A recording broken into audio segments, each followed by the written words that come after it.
대표님, 최근에 정부가 10.15 부동산 대책 발표했잖아요. 혹시 이게 주택시장 안정화 대책이라고만 생각하고 계셨나요? 아마 대부분 그러셨을 거예요. 왜냐하면 대부분의 뉴스나 유튜브 채널에서는 ATV가 어떠니, DSR이 어떠니 그런 정부의 규제와 주택 관련된 이야기들만 하고 있었으니까요.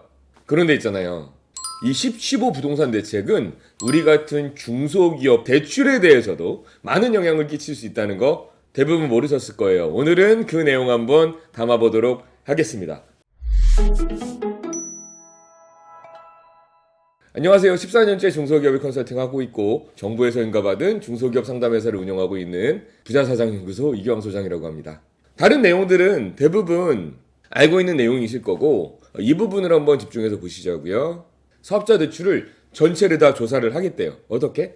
사업자 대출의 용도, 외, 유용, 실태에 대해서 전수조사 등을 통해서 대출 규제, 우회 사례 등에 대한 점검 및 관리 감독을 강화하겠다. 어디서? 금융위에서. 금융위가 뭐예요? 은행들의 짱, 은행들의 최상위 기관, 여기에서 전수조사 하겠대요. 그래서 금융회사 15개에다가 야 이거 다 조사해, 조사 때려! 시작해! 이렇게 이야기를 했다고 합니다. 아니 정부가 주택 잡겠다면서 왜 멀쩡한 중소기업의 사업자 대출을 자꾸 들여다보려고 하는 걸까요?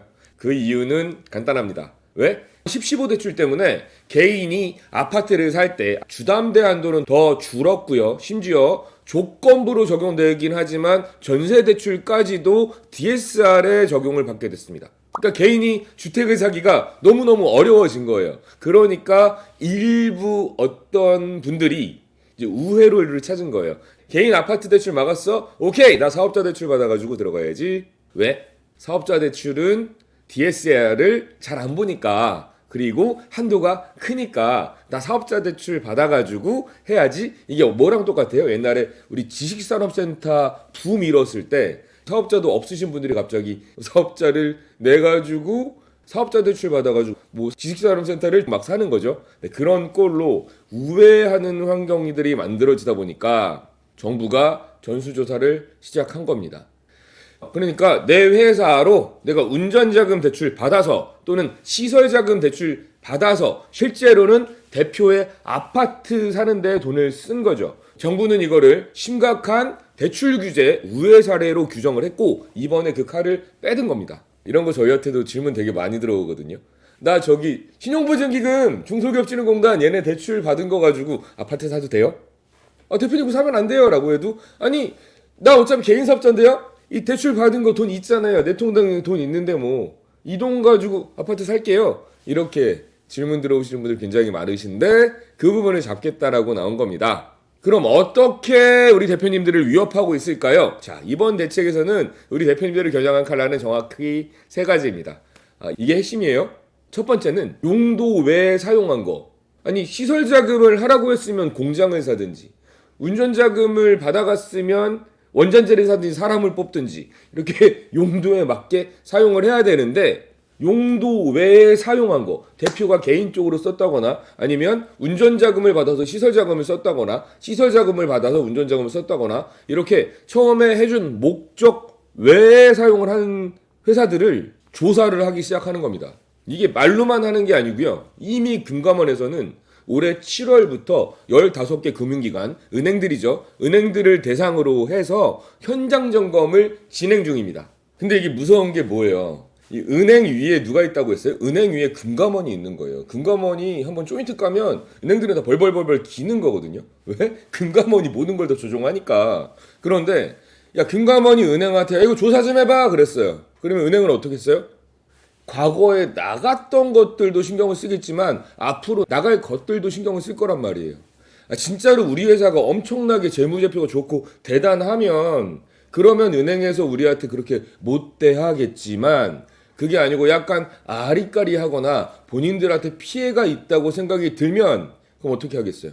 대출한 거 꼼꼼하게 보겠어요? 안 보겠어요? 이게 무서운 거예요.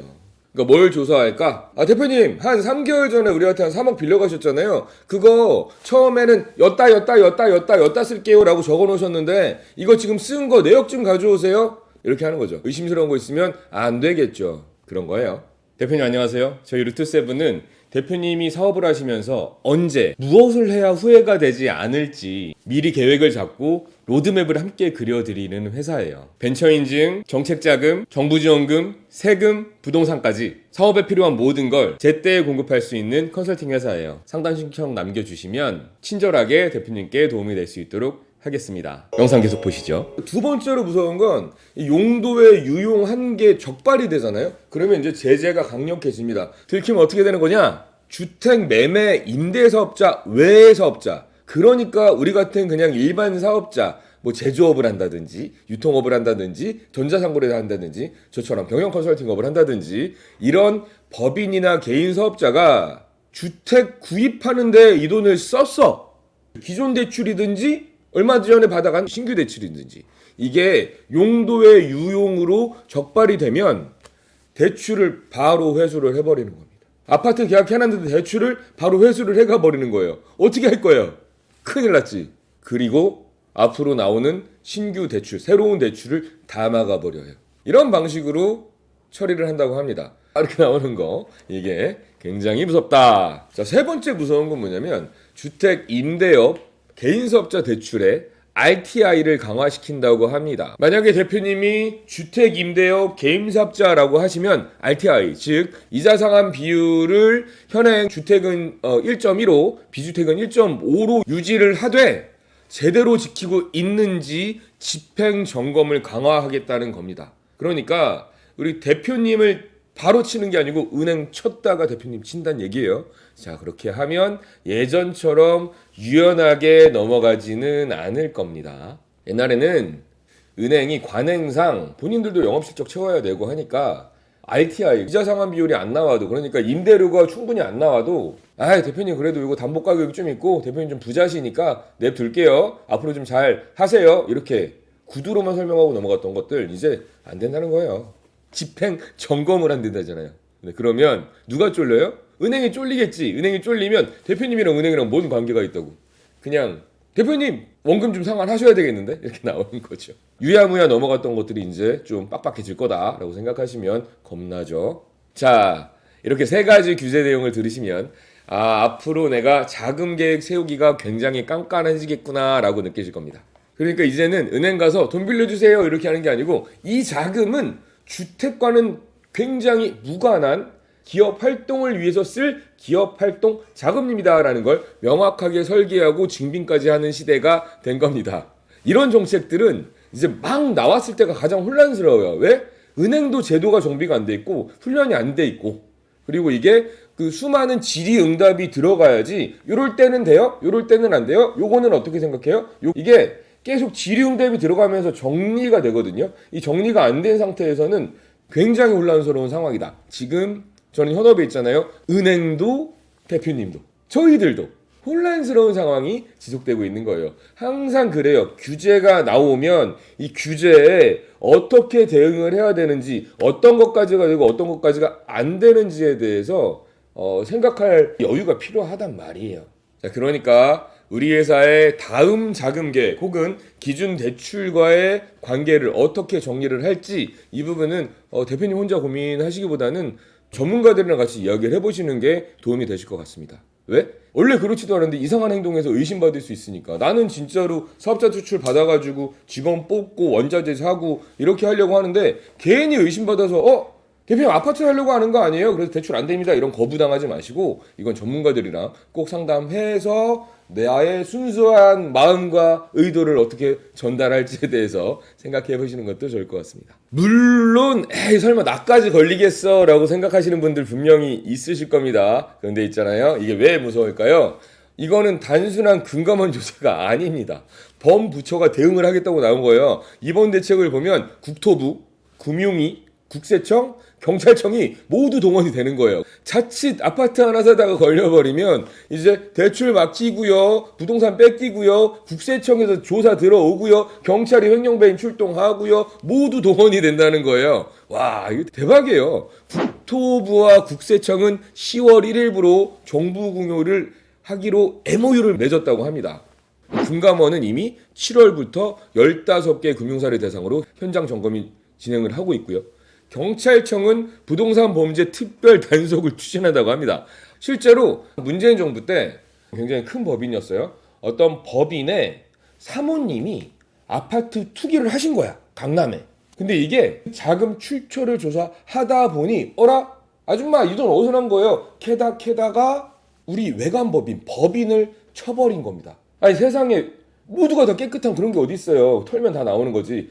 타고 들어가서 이 법인이 세무조사를 당한 사례가 있었다고 합니다. 지금이 그런 거예요. 까불지 마. 지금 경찰 출동할 거고 금융위 조사할 거고 국세청 준비하고 있어. 이런 겁니다.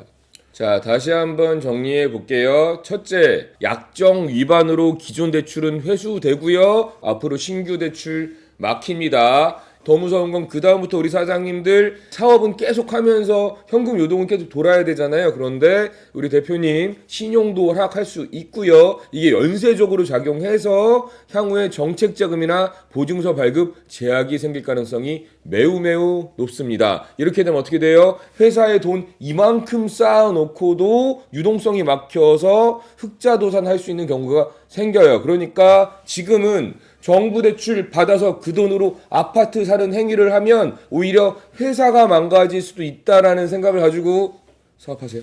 자, 두 번째, 세무조사로 번집니다. 자, 국세청은 부동산 탈세 신고센터를 설치를 했어요. 사업자금이 주택으로 흘러 들어간 게 포착이 되면 자금 출처 조사. 자금 출처 조사가 뭐예요? 세무조사 간단하게 하는 거잖아요. 바로 이어집니다. 자, 세 번째, 형사처벌 대상이 될 수도 있습니다. 특히 정책자금을 받아서 그 돈을 내가 빼서 아파트를 샀다. 이건 뭐예요? 정책자금 뭐 때문에 준 거예요? 사업 잘하라고 준 거죠. 사업 잘하라고 준 걸 대표이사가 개인의 이익을 위해서 빼가지고 아파트 샀잖아요. 그럼 이건 뭐예요? 횡령 배임이 될 수도 있고요. 정책자금을 유용한 게 돼버려요.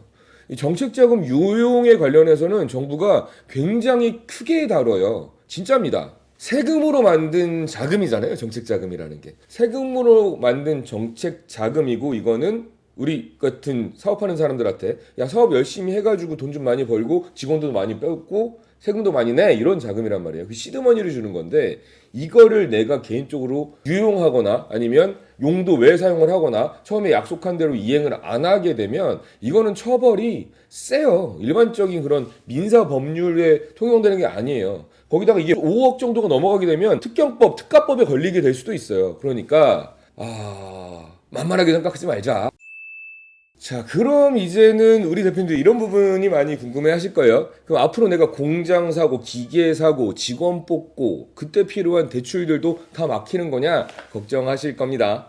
절반은 맞고 절반을 틀립니다. 대표님이 진짜 사업을 위해서 우리 직원 뽑기 위해서 원자재 사기 위해서 전기세 내기 위해서 받는 그런 대출들은 막히지가 않아요. 오히려 이쪽은 정부에서 더 빠방하게 지금 밀어주고 있거든요.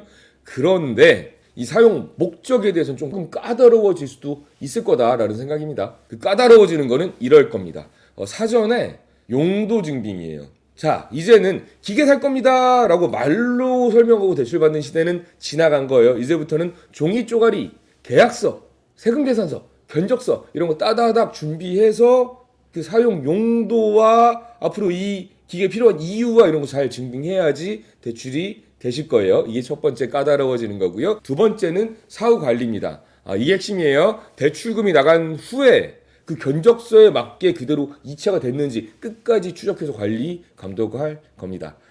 그러니까 요약하자면 정상적인 사업자 대출을 하는 데는 아무 문제 없다. 오히려 금액은 더 늘어날 거다. 그런데 하는 절차들은 까다로워질 거고 사후 관리도 빡세질 거다라고 생각하시면 맞을 것 같아요. 그래서 대표님 지금 바로 세 가지를 하십시오. 첫 번째, 최근에 내가 3년간 받은 모든 사업자 대출 약정서를 한 번 정도 확인해 보세요. 대출 받을 때 약정서 작성하시잖아요. 대표님 가지고 계실 거거든요. 그거를 대출 용도가 운전자금이었는지 시설자금이었는지 나 혹시 잘못 쓴 데는 없는지 한 번 정도 확인해 볼 필요가 있습니다. 그리고 이 자금의 이체 내역을 한번 확인해 보세요. 정말로 내가 그 견적서대로 목적대로 썼는지 아니면 혹시 내가 사업자 대출 받은 A 통장에서 내 개인 통장으로 잠깐 돌렸다가 이거 다른 데 쓴 게 없는지 이체 내역 한 번 정도 확인해 보시고요. 세 번째로 공장과 주택자금은 완벽하게 분리하세요. 공장을 사는 시설자금과 아파트를 사는 가계자금은 완전히 다른 영역입니다. 사업자금은 회사를 살리는 피예요. 절대 그 피를 개인의 투자, 투기에 활용하지 마세요. 자, 지금까지 보신 것처럼 이제는 정말 상황에 맞는 자금을 잘 선택해서 대출을 신청해야 되는 시기가 됐습니다. 이게 10-15 부동산 정책에서 우리 같은 사업자분들이 알고 계셔야 되는 내용인데 유튜브를 아무리 찾아봐도 이런 내용들이 없더라고요. 그래서 내용 정리해서 찍어 놓는 거니까요. 도움이 되셨으면 좋겠습니다. 자, 진짜 사업을 위한 자금, 우리 회사에 꼭 맞는 자금, 우리 회사 공장 사는 자금, 기계 사는 자금, 이런 것들, 또 공장을 살려면 내가 얼마가 들어가고 세금은 얼마를 내야 되고 회사는 어떻게 꾸려 나가야 되는지, 법인 전환은 해야 되는지 안 해야 되는지, 이렇게 사업의 전반에 대해서 한번 상의하고 상담하실 생각이 있으신 분들은 지금 아래쪽에 상담 신청서 남겨놨으니까 상담 신청서 해주시고요. 이런 아파트 대출 어떻게 받아요? 이런 거는 저한테 물어보지 마세요. 그런 거는 하지 않으니까.